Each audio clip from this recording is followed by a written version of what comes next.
Assalamualaikum warahmatullahi wabarakatuh.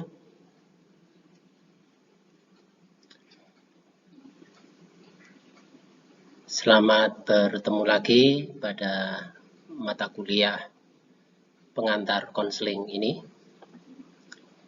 Pada pertemuan kedua, ini merupakan lanjutan dari apa yang sudah kami terangkan pada pertemuan pertama yang waktu itu dilakukan secara sinkronus.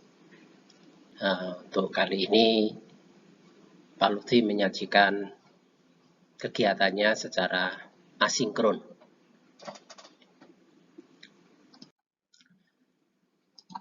Pertanyaan lanjut ialah mengenai apa yang dimaksud dengan konseling.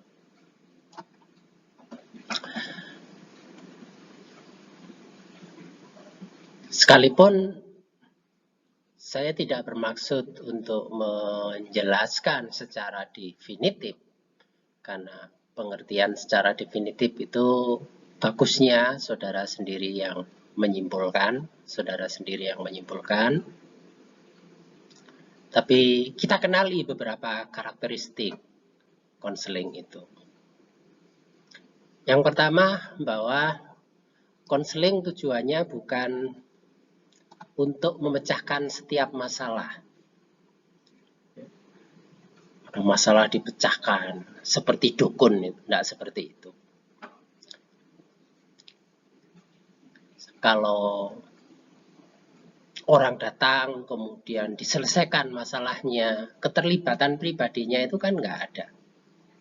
Karena konseling itu lebih cocok kalau diartikan sebagai upaya mengajari orang untuk bisa memancing daripada memberi orang ikan. Kalau orang lapar diberi ikan, ya setelah saat itu masalahnya selesai. Tapi besok dia lapar lagi, butuh penyelesaian masalah lagi, tidak bisa menyelesaikan masalahnya. Tapi kalau orang diberi pancing, diajari cara memancing, maka dia bisa menyelesaikan masalahnya setiap kali masalah itu muncul. Karena itu dikatakan tujuan pokoknya bukan untuk memecahkan setiap masalah, melainkan meningkatkan kemampuan konseli untuk menghadapinya. Kekurangan pengetahuan, kekurangan keterampilan, pengembangan sikap yang lebih benar sehingga masalah itu bisa dikelola secara lebih efektif dengan pengaruh negatif yang minimal dan pengaruh positifnya bisa dimaksimalkan. Berikutnya, konseling itu merupakan upaya untuk membantu orang berbicara tentang mengeksplorasi dan memahami pikiran serta perasaan mereka. Mengeksplorasi itu menggali. Karena itu konseling diberi kesempatan untuk mengemukakan diri. Beberapa keinginan, perasaan, pikirannya bisa jadi selama ini lebih banyak dipendam. Lalu bagaimana pada situasi khusus dengan sikap dasar yang ditampilkan konselor itu bisa membuat mereka terbuka untuk mengatakannya. Kalau pada situasi lain mungkin dia was-was, ragu-ragu, takut untuk berbicara. Tapi bagaimana pada situasi konseling itu orang bebas untuk melihat ke dalam dirinya, memahami apa yang terjadi pada dirinya, mengenal apa yang ia pikirkan, memahami bagaimana perasaan yang terjadi pada dirinya, dan bebas untuk mengekspresikan. Orang perlu dibantu dalam hal ini. Sebab mengekspresikan itu kadang-kadang juga tidak tepat. Contoh mengekspresikan yang tidak tepat misalnya, yang terjadi pada anak-anak. Anak-anak itu sering secara tiba-tiba itu memukul orang yang ada di dekatnya. Ini harus hati-hati untuk memahaminya. Bukan berarti anak itu nakal. Bisa jadi itu ungkapan rasa senang, tapi untuk mengatakannya itu tidak bisa. Mengekspresikan tidak bisa, maka yang diwujudkannya itu dengan memukul, karena mereka memiliki keterbatasan bahasa. Nah, kesulitan-kesulitan semacam ini kadang-kadang juga dimiliki oleh orang yang sudah beranjak remaja bahkan dewasa. Kalau saudara pernah melihat filmnya ini Pak Habibie dan Ainun itu, apa yang diceritakan oleh Pak Habibie? Pak Habibie itu pada waktu SMA sebenarnya kan punya rasa senang kepada Ainun, tapi untuk mengekspresikan itu tidak bisa. Untuk menyatakan saya cinta kamu atau saya suka kamu atau saya senang kamu itu nggak bisa. Karena apa? Takut pada stigma. Apa itu cap orang di sekitarnya. Mungkin orang yang seperti itu dianggap memalukan atau apa gitu. Sehingga tidak secara jujur berani untuk mengemukakannya. Terus yang muncul apa? Kan kata-kata yang sinis dengan mengatakan ada orang kok jelek, hitam lagi ya. Padahal sebenarnya kamu cantik dan saya senang. Tapi yang muncul ialah ada orang kok jelek dan hitam. Nah, itu. Ini karena ketidakmampuan untuk memahami yang terjadi pada dirinya itu apa dan bagaimana mengekspresikannya. Lalu konseling membantu orang untuk mengembangkan apa yang mereka ingin lakukan. Seseorang itu bisa punya daftar keinginan yang macam-macam, daftar atau rencana perbaikan yang bermacam-macam, tapi untuk melakukannya itu tidak bisa. Sebagai contoh yang sering terjadi misalnya, kalau di dalam kehidupan sehari-hari itu sering kita temui ada orang yang ingin menghentikan kebiasaan buruknya, misalnya merokok atau bahkan yang lebih parah narkoba, karena mereka sudah tahu bahayanya, tetapi tidak bisa untuk menghentikannya. Nah, ini jadi orang secara pemahaman sudah bisa, tapi secara keterampilan belum. Kalau kita tanya pada setiap anak yang namanya belajar tertib itu bagus, tapi kan kita mengetahui tidak banyak siswa yang bisa mengelola belajarnya dan menerapkan cara-cara belajar yang efisien. Karena itu, konseling membantu orang mengembangkan apa yang ingin mereka lakukan dan bagaimana mereka akan melakukannya. Kelemahannya itu pada bagaimana ini. Bagaimana melakukannya itu tidak dimiliki.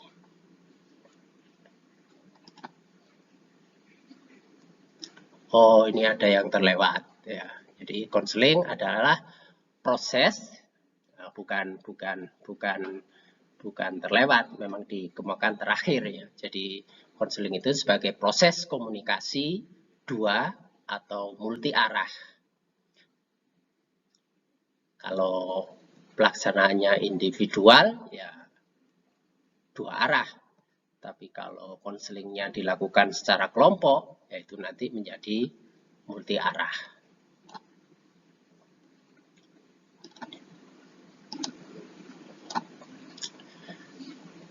Yang membantu orang melihat isu-isu pribadi mereka. Ya.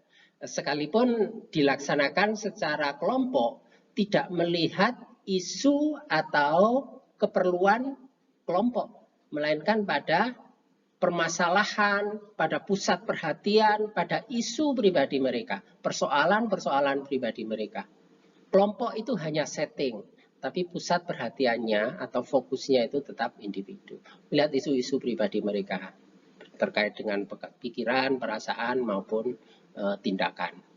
Lalu membantu membuat keputusan, karena sebenarnya hidup itu kan merupakan satu rangkaian keputusan, satu rangkaian pengambilan keputusan. Kita yang saat ini itu adalah hasil dari keputusan kita di masa lalu. Dan siapa kita di masa depan itu adalah hasil dari keputusan kita saat ini. Saudara sekarang sebagai mahasiswa itu atas hasil keputusan saudara yang lalu. Misalnya saudara sebelumnya itu tidak pernah memutuskan untuk masuk SMA, ya mestinya tidak akan pernah bisa menjadi mahasiswa. Dan saudara sekarang memutuskan untuk menjadi mahasiswa, tidak langsung bekerja atau langsung menikah. Itu akan menentukan saudara di masa depan itu seperti apa. Jadi hidup itu merupakan satu rangkaian keputusan. Saya hari ini hasil keputusan saya di masa lalu. Karena siapa saya hari ini jangan menyalahkan siapapun. Karena itu keputusan saudara sendiri. Kalaupun ada yang menyarankan, ada yang memaksakan, ya, bukan hanya menyarankan, memaksakan. Nah, itu hasilnya itu tetap keputusan saudara. Sebab sekalipun ada orang yang memaksakan, sekalipun ada orang memaksakan, kalau mau, saudara kan bisa melawan paksaan itu. Memang resikonya besar. Misalnya dipaksa oleh orang tua, resikonya kan ya harus keluar dari rumah, harus pisah karena diusir, atau bahkan ya kematian resikonya. Tapi ya itu keputusan. Jadi keputusan itu diambil oleh dirinya sendiri. Kita ini hasil keputusan kita di masa lalu. Karena itu jangan menyalahkan siapapun. Jangan menyalahkan siapapun. Dan keputusan kita hari ini akan menentukan siapa kita di masa depan. Baik, kita lanjutkan.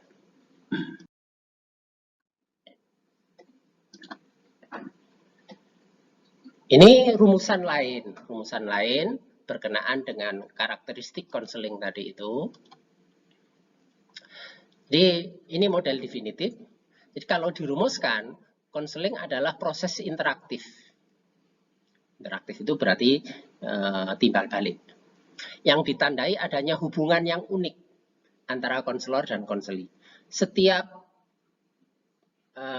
momen, setiap sesi, baik itu yang terlibat itu orang-orang yang sama, apalagi itu orang yang berbeda, harus selalu dipandang sebagai sesuatu yang unik. Arti unik berarti tidak ada duanya. Tidak ada duanya. Saya sedang berbicara dengan saudara saat ini, itu proses hubungan, itu proses interaksi yang unik. Tidak akan pernah bisa terulang. Kalau misalnya pertemuan berikutnya, saya akan bicara lagi dengan model seperti ini. Bahkan hanya mengulang materi yang sama, itu tetap unik. Karena kondisi kita pada waktu yang berbeda, itu bisa berbeda. Perasaannya berbeda, kesiapannya berbeda. Gangguan-gangguan yang ada di sekitar itu berbeda. Karena itu selalu unik. Karena unik, maka tidak bisa disamakan begitu saja semua situasi. Harus dilihat dalam konteks on the spot, kejadian yang nyata pada saat itu dan di tempat itu. Ini hubungan yang unik antara konselor dan konseli yang menyebabkan perubahan konseli. Nah, hasilnya itu harus tampak. Dari pertemuan, dari hubungan itu menghasilkan adanya perubahan konseli. Perubahan dalam satu atau lebih. Bisa satu, bisa lebih. Aspek-aspek kepribadian dan kemampuan hidupnya. Dengan begitu terjadi peningkatan kualitas hidup. Yang dimaksud aspek kepribadian dan kemampuan hidup itu perubahan pada perilakunya. Asalnya perilakunya tidak efektif menjadi lebih efektif. Asalnya perilakunya itu merugikan diri sendiri menjadi yang lebih bermanfaat, yang lebih menguntungkan. Ini perubahan perilaku. Perilaku yang masih acak menjadi perilaku yang lebih tepat. Perilaku yang merugikan orang lain menjadi perilaku yang bermanfaat atau minimal tidak mengganggu orang lain. Perilaku yang salah prosedur menjadi perilaku yang lebih tepat secara prosedural. Ini perubahan perilaku. Lalu perubahan dalam hal kemampuan untuk mengatasi situasi kehidupan yang menghadirkan kondisi lingkungan yang merugikan. Lingkungan yang merugikan itu kan selalu ada. Dan kita sering tidak bisa mengelola atau dalam pengertian menolaknya. Tapi kemampuan untuk mengatasi situasi lingkungan yang kurang menguntungkan itu yang diperlukan. Contoh, banjir itu kan tidak bisa dikelola. Banjir itu ketika datang ya begitu saja. Tapi yang dibutuhkan itu adalah bagaimana bertindak dalam situasi banjir. Bagaimana meningkatkan kemampuan untuk mengatasi atau minimal beradaptasi dengan situasi itu. Ketika cuaca betul-betul terik, panas matahari itu. Siapa yang bisa mengubah panas matahari? Siapa yang bisa mengubah cuaca? Kan tidak bisa. Yang bisa itu adalah mengatasinya. Sehingga dampak yang merugikan itu berkurang. Kalau kedinginan ya harus pakai jaket yang tebal, pakai selimut atau nyalakan kompor yang besar terus duduk di dekatnya, itu kan upaya mengatasi. Tentu dipilih nanti yang lebih praktis, yang lebih sesuai itu seperti apa. Dan juga ketika gerah, panas itu apa yang bisa dilakukan? Menyalakan AC, masuk kulkas atau apa ya terserah aja. Tapi ada upaya untuk mengatasi. Atau duduk di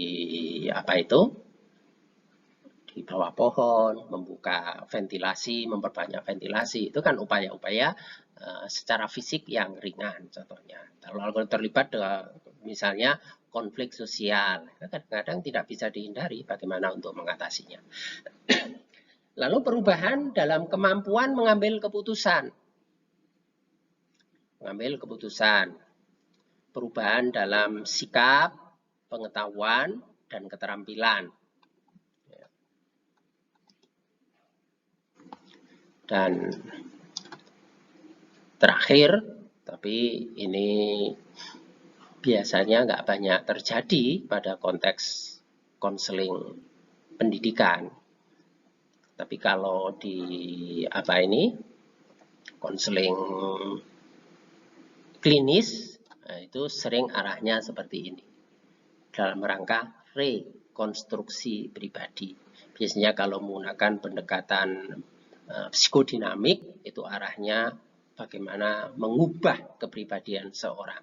Ini rekonstruksi pribadi. Tapi dalam pendidikan biasanya tidak sampai seperti ini, karena rekonstruksi pribadi itu biasa terjadi pada orang-orang yang sudah mengalami gangguan kepribadian. Maka konseling pendidikan biasanya tidak sampai seperti ini.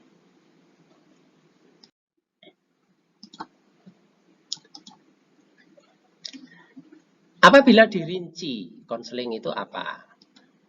Konseling itu meliputi membantu orang untuk membuat keputusan. Ya, bukan membantu orang memecahkan masalahnya, tapi membantu orang membuat keputusan. Membuat keputusan itu nanti ke arah supaya masalahnya bisa terpecahkan. Tapi kan bukan dari konselor, tapi dari konseli.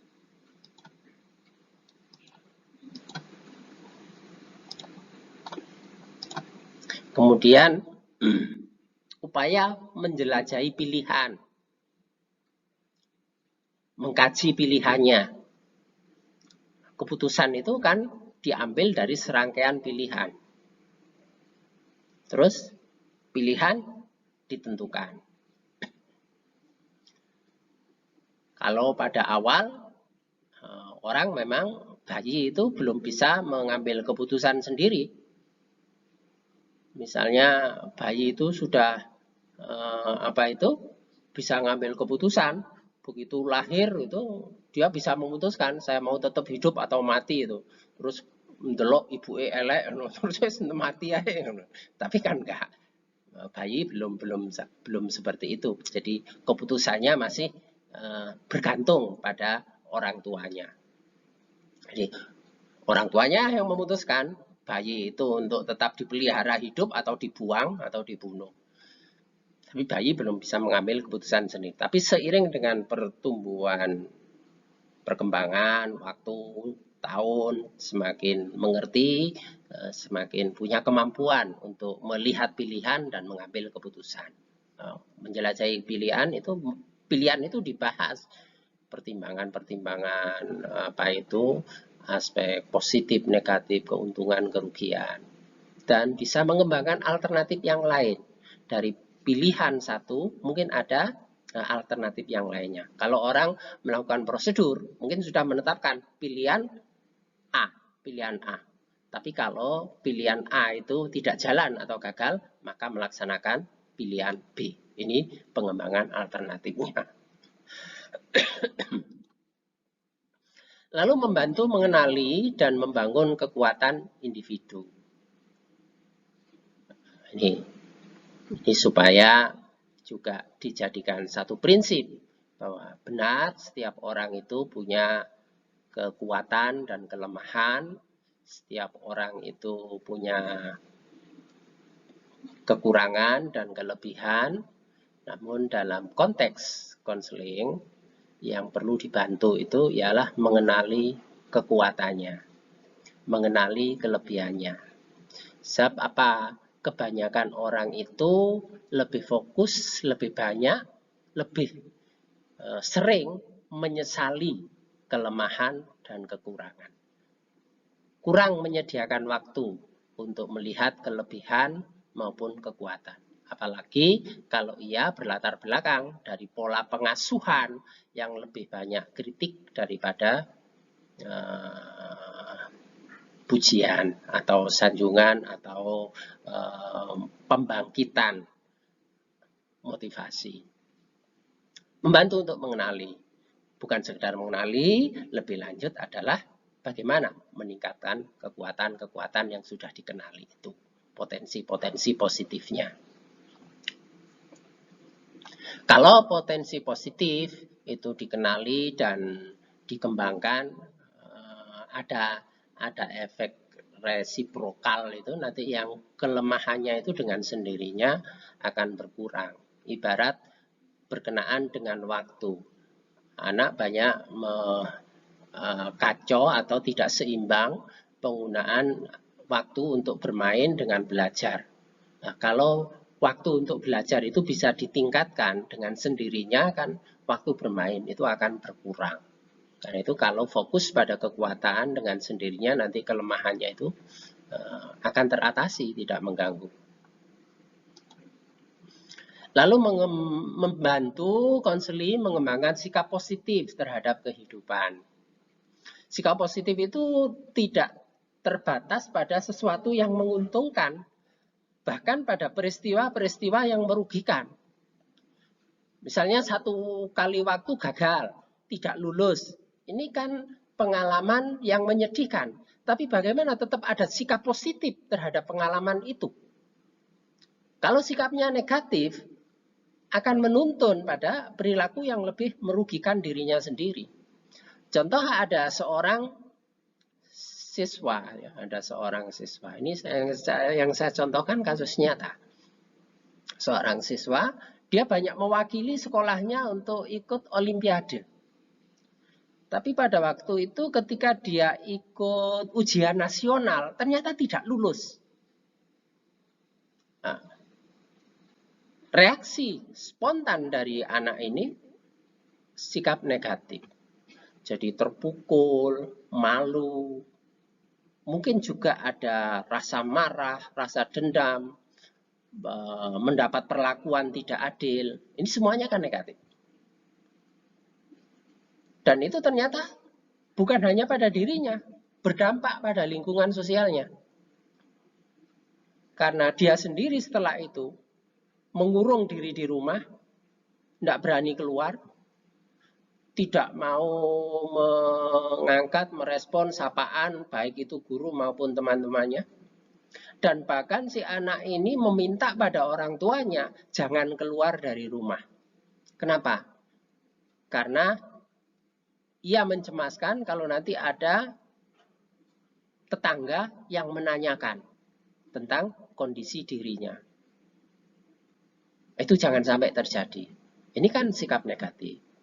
Nah, padahal sistemnya saat itu masih bisa ada pengulangan ujian nasional untuk mereka yang gagal. Nah, kalau mengembangkan sikap positif kan, ya yang penting bagaimana persiapan untuk ujian ulangannya itu. Berikutnya, menghormati semua kebutuhan, nilai, budaya, agama, dan gaya hidup setiap orang. Apalagi dengan pola sekarang dan banyak bahasan nanti dalam konseling itu, dalam sejumlah pendekatan mesti ada kajian dalam konteks multikultural atau multibudaya. Kita hidup itu dalam masyarakat yang memiliki budaya yang beragam, bagaimana kita itu bisa memahami, menghormati setiap kebutuhan, nilai, budaya, agama, dan gaya hidup setiap orang. Karena setiap orang itu tentu punya keputusan tertentu dalam hidupnya, punya pilihan tersendiri, dan pilihannya itu mesti dengan penilaian saat itu menurut dia itulah yang terbaik. Jadi kita boleh tidak setuju, boleh tidak setuju, tapi tetap menghargai keputusan orang itu. Karena setiap orang punya pilihan yang bebas. Mereka merdeka untuk memutuskan. Sekalipun saya tidak setuju sebenarnya, tapi saya bisa menghormati keputusannya. Lanjut, konseling juga merupakan upaya membangun hubungan yang mendukung. Jadi bukan sekedar pertemuan, bukan sekedar interaksi, tapi kehadiran konselor, penciptaan suasana hubungan itu hendaknya bisa mendukung rencana-rencana individu untuk berkembang. Konseling adalah percakapan yang bertujuan, tidak sekedar chatting. Kalau chatting itu apa ya? Hanya cuatan yang asal begitu saja, hanya sekedar curhat, gitu. Menyampaikan unek-unek itu chatting. Apa yang muncul dalam dirinya disampaikan itu chatting. Tapi kalau konseling itu bertujuan, berkelanjutan, dan sistematik. Karena itu kalau chatting kan berbagai hal itu bisa muncul dalam 1 jam aja sudah bisa berbagai tema yang dimunculkan. Tapi dalam konseling itu ada fokus karena percakapannya itu bertujuan dari tahap pengenalan sampai tahap perencanaan dan perubahan, pengambilan keputusan ke arah perubahan.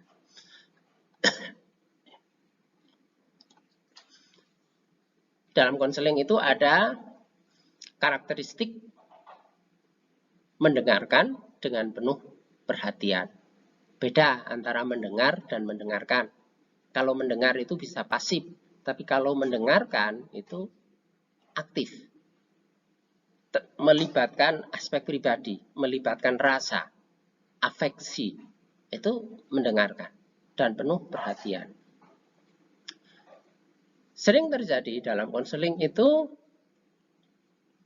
kasus seseorang itu menjadi selesai hanya dengan cara memberikan kesempatan pada orang untuk mengemukakan isu-isu pribadinya dan konselor hanya mendengarkan dengan penuh perhatian.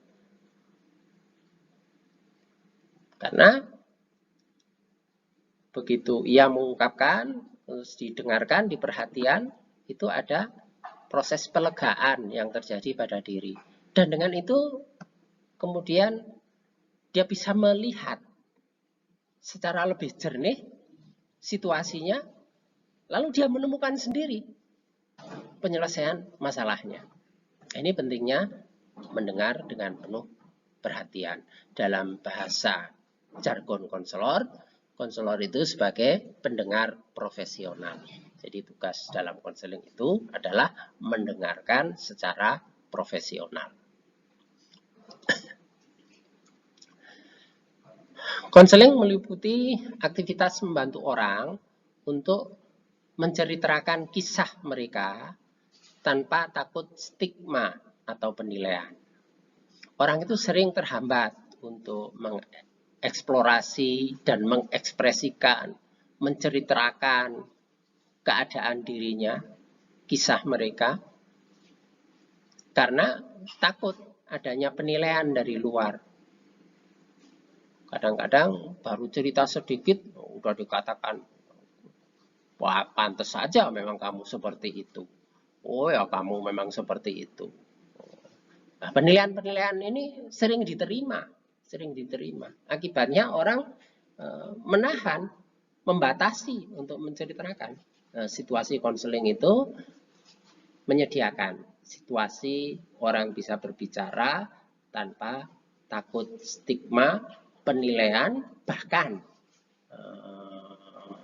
efek apa itu hukum misalnya.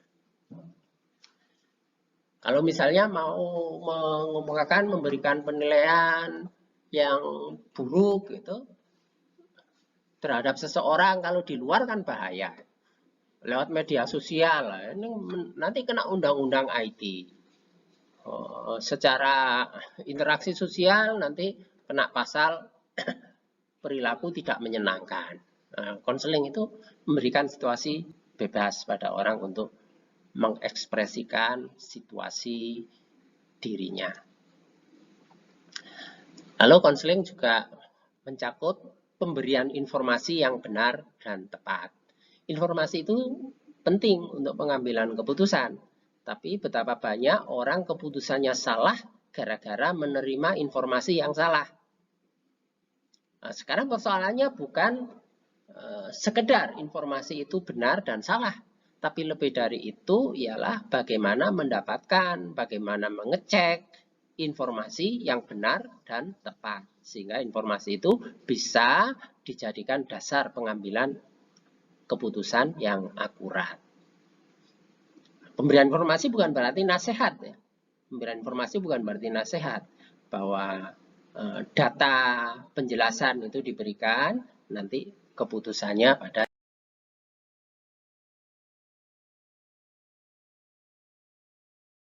bersangkutan. Sebaliknya, harus dilihat bahwa konseling itu bukan aktivitas untuk memecahkan masalah seseorang, karena konselor itu bukan dukun. Ya, bukan memecahkan masalah seseorang, tetapi proses membantu orang untuk memecahkan masalahnya sendiri.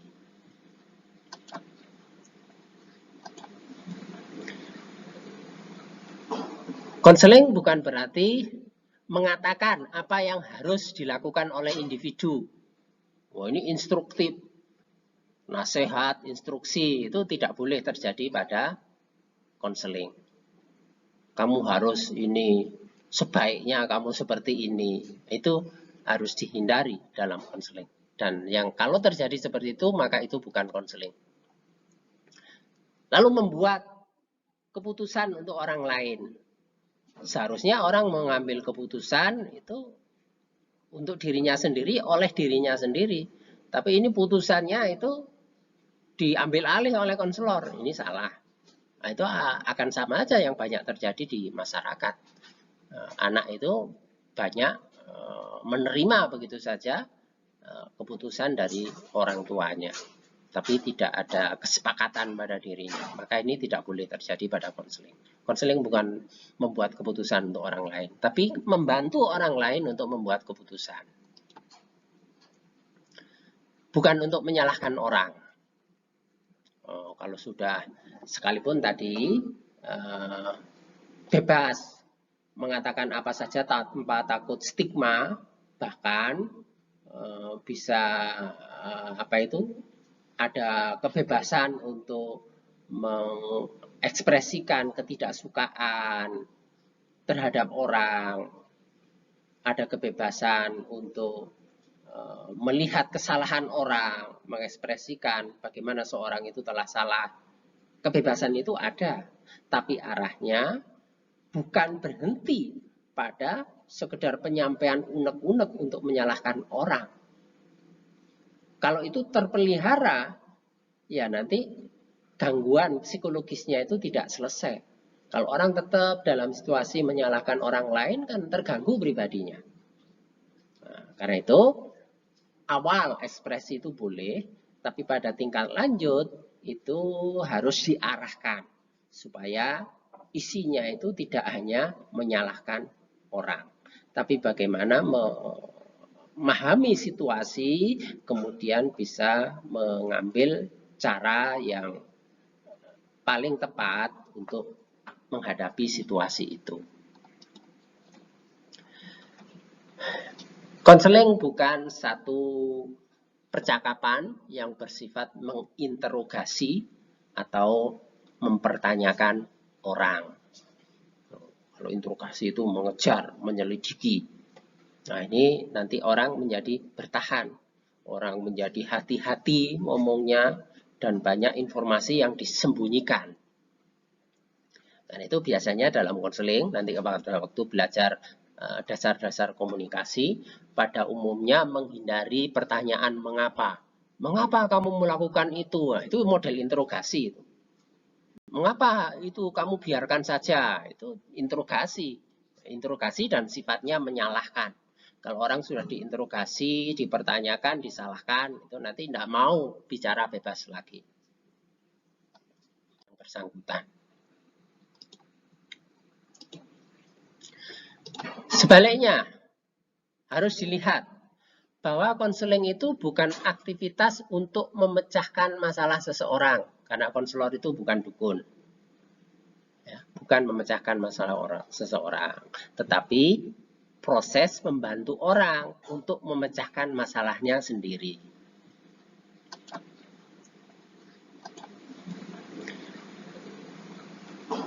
Konseling bukan berarti mengatakan apa yang harus dilakukan oleh individu. Wah, ini instruktif, nasihat, instruksi, itu tidak boleh terjadi pada konseling. Kamu harus ini, sebaiknya kamu seperti ini. Itu harus dihindari dalam konseling. Dan yang kalau terjadi seperti itu, maka itu bukan konseling. Lalu membuat keputusan untuk orang lain. Seharusnya orang mengambil keputusan itu untuk dirinya sendiri, oleh dirinya sendiri. Tapi ini putusannya itu diambil alih oleh konselor. Ini salah. Nah, itu akan sama aja yang banyak terjadi di masyarakat. Anak itu banyak menerima begitu saja keputusan dari orang tuanya. Tapi tidak ada kesepakatan pada dirinya. Maka ini tidak boleh terjadi pada konseling. Konseling bukan membuat keputusan untuk orang lain, tapi membantu orang lain untuk membuat keputusan. Bukan untuk menyalahkan orang. Kalau sudah, sekalipun tadi bebas mengatakan apa saja tanpa takut stigma, bahkan bisa ada kebebasan untuk mengekspresikan ketidaksukaan terhadap orang, ada kebebasan untuk melihat kesalahan orang, mengekspresikan bagaimana seorang itu telah salah. Kebebasan itu ada, tapi arahnya bukan berhenti pada sekedar penyampaian unek-unek untuk menyalahkan orang. Kalau itu terpelihara, ya nanti gangguan psikologisnya itu tidak selesai. Kalau orang tetap dalam situasi menyalahkan orang lain, kan terganggu pribadinya. Nah, karena itu, awal ekspresi itu boleh, tapi pada tingkat lanjut itu harus diarahkan supaya isinya itu tidak hanya menyalahkan orang, tapi bagaimana memahami situasi, kemudian bisa mengambil cara yang paling tepat untuk menghadapi situasi itu.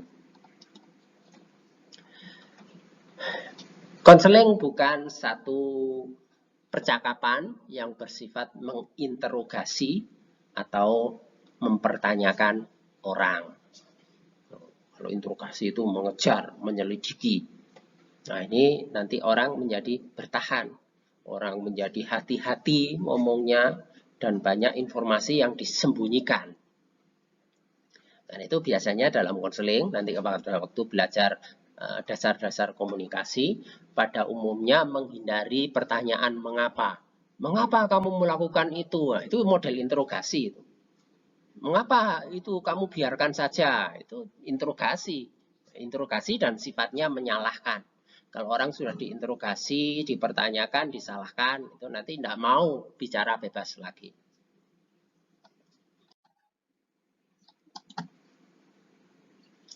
Sekarang kita melihat konseling sebagai hubungan yang membantu. Konseling sebagai helping relationship itu seperti apa? Ada 3 hal yang perlu kita kenali untuk melihat konseling sebagai hubungan yang membantu. Pertama, berkenaan dengan atributnya atau ciri khasnya. Konseling merupakan komunikasi terbuka, open communication.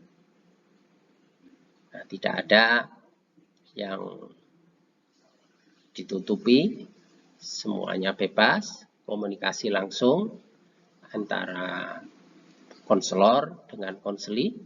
Ketika situasi itu memerlukan konselor untuk membuka diri, ya membuka diri. Self disclosure itu perlu dilakukan. Misalnya saja ketika konseli bertanya, apakah Pak atau Ibu pernah mengalami hal semacam ini? Kalau memang pernah mengalami, ya dibuka. Jadi terangkan supaya dia bisa mengambil pelajaran dari itu. Kemudian di dalamnya itu ada honesty, ada kejujuran. Jadi apa adanya, karena konselor itu bukan pemain watak. Kejujuran ini akan ditampilkan kalau memang senang, ya senang, kalau setuju, ya setuju, sebaliknya kalau tidak setuju, ya tidak setuju. Tidak ada kepura-puraan di dalamnya. Kemudian saling menghormati, mutual respect. Karena itu kedudukan konselor dengan konseli itu kan sejajar.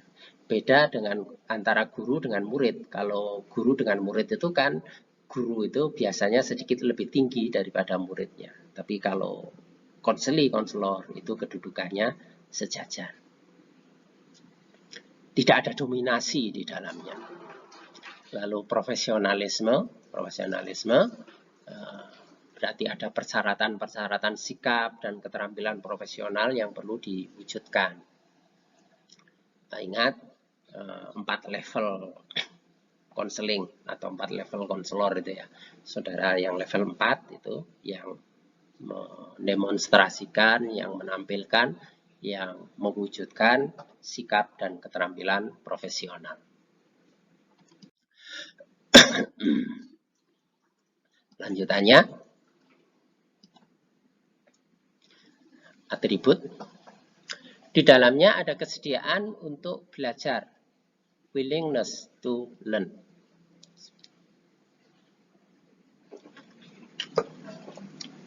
Kesediaan belajar itu bukan bagi konseli. Konselor juga belajar. Karena ketika berinteraksi dengan konseli, ia mendapat pengalaman baru. Ada situasi baru yang terjadi. Ada cara-cara yang ia terapkan, dan cara itu ada yang berhasil, ada yang tidak. Itu kan kurikulum belajar untuk konselor. Karena itu perlu kesediaan belajar. Konseli lebih-lebih lagi, karena yang berkepentingan dia, ada keadaan yang perlu diubah untuk mencapai perubahan yang diharapkan, itu ya butuh semangat, butuh penyediaan waktu, butuh tahapan-tahapan dalam belajar. Lalu dalam konseling tidak ada niatan rahasia, no hidden agenda, ya. Tidak ada agenda niatan apa itu yang disembunyikan dari konselor. Misalnya melakukan ini untuk mengarahkan pada keadaan tertentu. Tapi semuanya apa adanya, karena dari awalnya itu semuanya terbuka. Tidak ada niatan untuk mengambil keuntungan dari hubungan itu. Misalnya baik pada orang.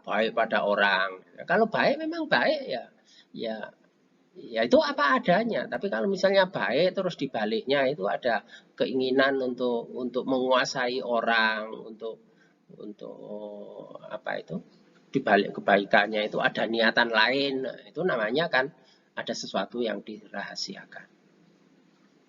Kadang-kadang orang baik itu hanya terbatas sampai supaya tujuannya tercapai. Orang berlaku baik supaya ternyata dibalik itu ya intinya pada senang atau apa, atau tujuan-tujuan yang lain. Lalu ada kesediaan untuk mengambil risiko. Jadi setiap keputusan itu biasanya ada risiko, termasuk risiko capek, risiko ada kecemasan ketika memulai sesuatu yang baru, itu bagian dari risiko. Ada aspek diri yang harus ditinggalkan, kebiasaan-kebiasaan lama yang tidak bisa dinikmati lagi ketika mengambil keputusan yang baru, namun itu dipandang lebih mendukung kehidupan yang lebih berkualitas, maka harus kesediaan mengambil risiko. Lalu di dalamnya ada aktivitas berbagi pengalaman di antara konseli dan konselor. Tujuannya ya kedua-duanya akan belajar untuk peningkatan kualitas pribadi.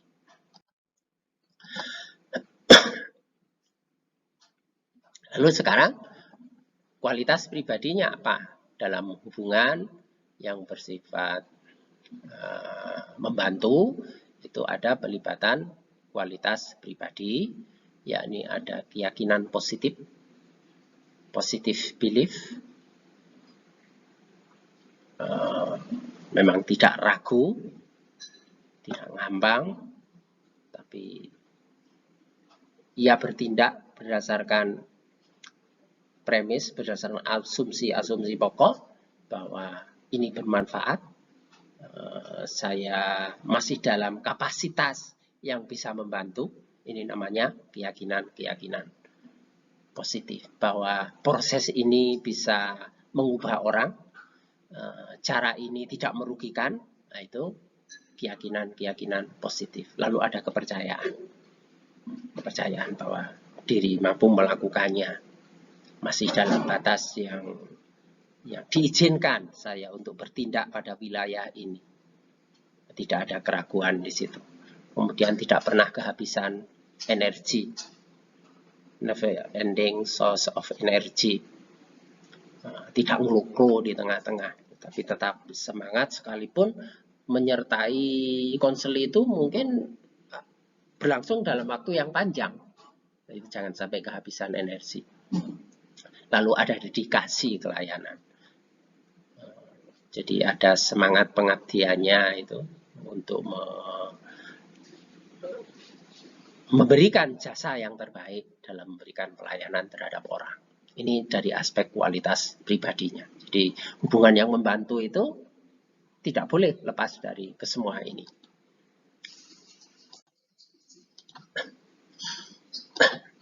Kemudian yang ketiga, dalam hubungan yang membantu itu terimplementasikan atau terwujud kondisi-kondisi inti, core condition. Kondisi inti yang bersifat membantu. Minimal, dulu itu dikatakan bahwa kondisi inti itu ada 3 ini. Ada 3 ini. Ini dari Rogers. Jadi pertama itu dikatakan adalah unconditional positive regard. Kemudian genuine atau congruence dan empati. Ini awalnya 3 ini. Kalau 3 kondisi inti yang bersifat membantu, untuk hubungan yang bersifat membantu ini bisa diwujudkan, biasanya konseli itu mudah mencapai pemahaman dan mau mengadakan perubahan diri. Yang pertama adalah penghargaan positif tanpa syarat. Itu tadi, keadaannya seperti apa, ada perbedaan nilai seperti apa, tetap harus ada penghargaan positif dan tidak ada syarat. Apabila pernyataan itu dinarasikan ada jika, saya akan mengizinkan kamu kalau, nah, ini kan sejenis dengan jika. Kamu saya terima kalau, kamu saya terima jika. Nah, ini namanya ada syarat.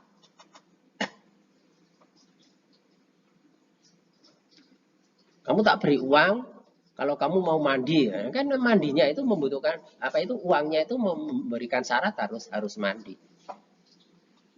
Kamu saya terima kalau baik, kamu saya terima kalau kamu sopan. Ini kan ada syarat.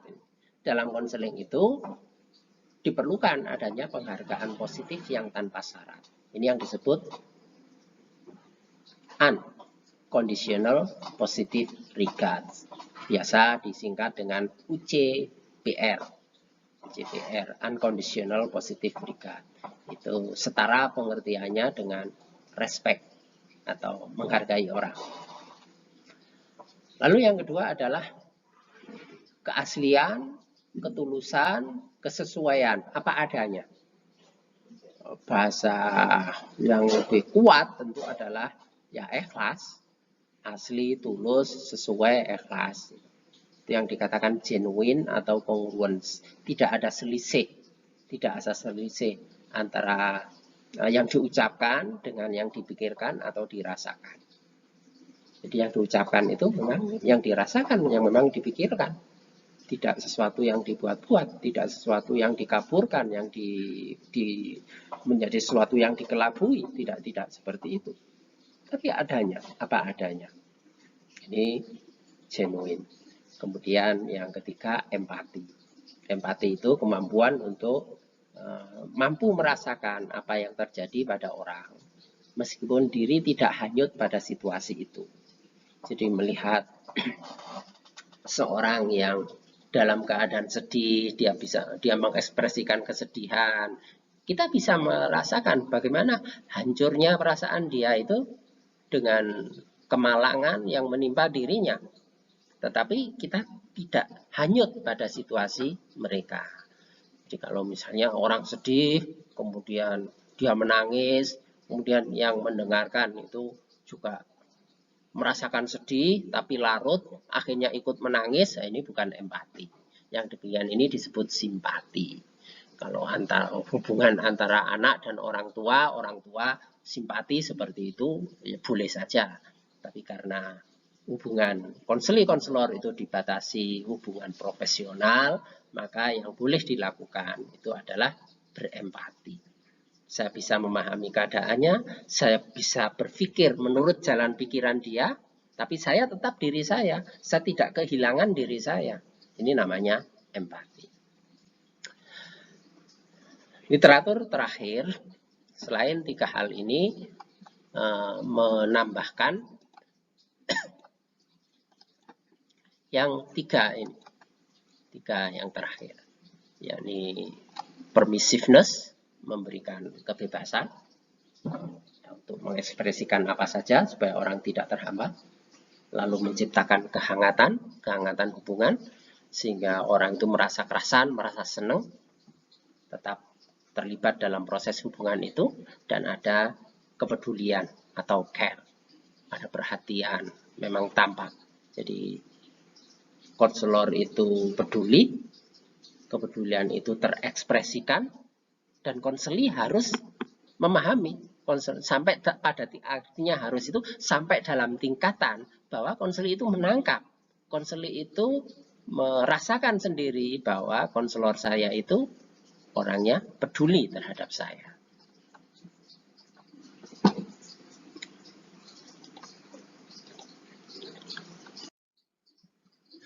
Kemudian dalam konseling itu akan melibatkan sejumlah unsur dinamik. Unsur dinamik itu ya komponen-komponen yang terjadi pada interaksi konseling itu. Yang pertama tentu konselor. Konselor itu sebagai unsur dinamik dalam konseling, sebagai aktor yang menentukan proses jalannya konseling. Kemudian yang menjadi pusat perhatian itu adalah konseli. Ini unsur dinamik.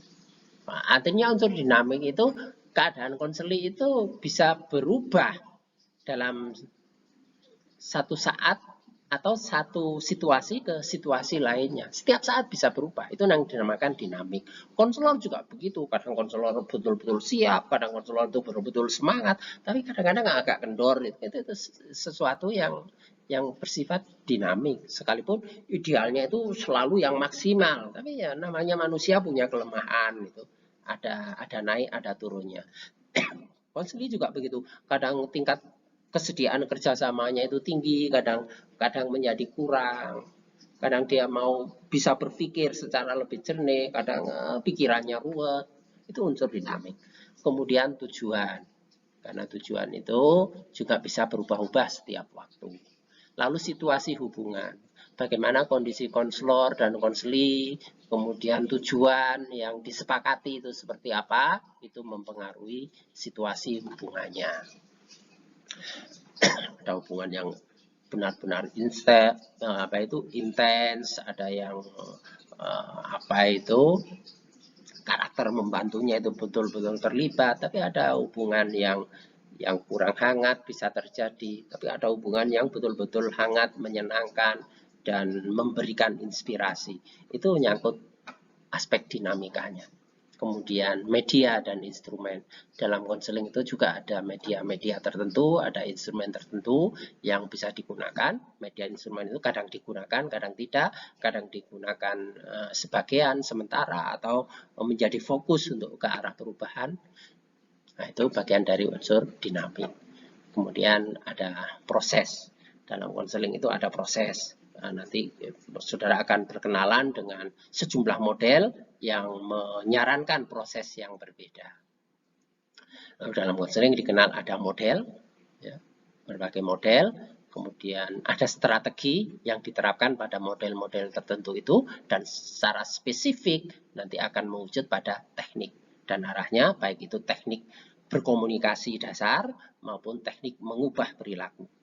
Nah, jadi ada teknik komunikasi, karena inti konseling itu pada interaksi, komunikasi. Nah, karena itu disebut sebagai teknik dasar. Kemudian ada teknik yang sifatnya untuk mengubah orang, itu teknik pengubahan perilaku. Kemudian unsur dinamik itu ada kode etiknya, dalam konseling itu ada kode etiknya, ada penegakan kode etik itu juga bisa mengalami dinamika. Kadang memerlukan penegakan kode etik yang sangat ketat, kadang yang kurang. Kemudian ada evaluasi yang cermat, mungkin ada evaluasi yang tidak tepat. Kontinumnya seperti itu ada dinamika. Lalu ada supervisi dan ada pengembangan profesi. Sekalipun dalam proses mungkin supervisi di sekolah itu nggak banyak jalan karena terbatasnya supervisor atau banyak, karena yang ada hanya pengawas saja, jadi supervisornya tidak ada. Karena itu terbatasnya supervisor di dunia pendidikan dan juga pengembangan profesi itu ya sudah dibangun lah sekarang ini sistem setiap orang itu untuk berkembang secara profesional dengan adanya sertifikasi, dengan adanya penegakan kode etik dan peningkatan keterlibatan pada organisasi profesi, permintaan-permintaan atau persyaratan-persyaratan untuk nulis di jurnal untuk keperluan kenaikan pangkat. Nah, itu kan upaya-upaya pengembangan profesi. Beberapa hal telah dilakukan. Nah, ini semuanya sebagai unsur-unsur dinamis dalam konseling. Inilah yang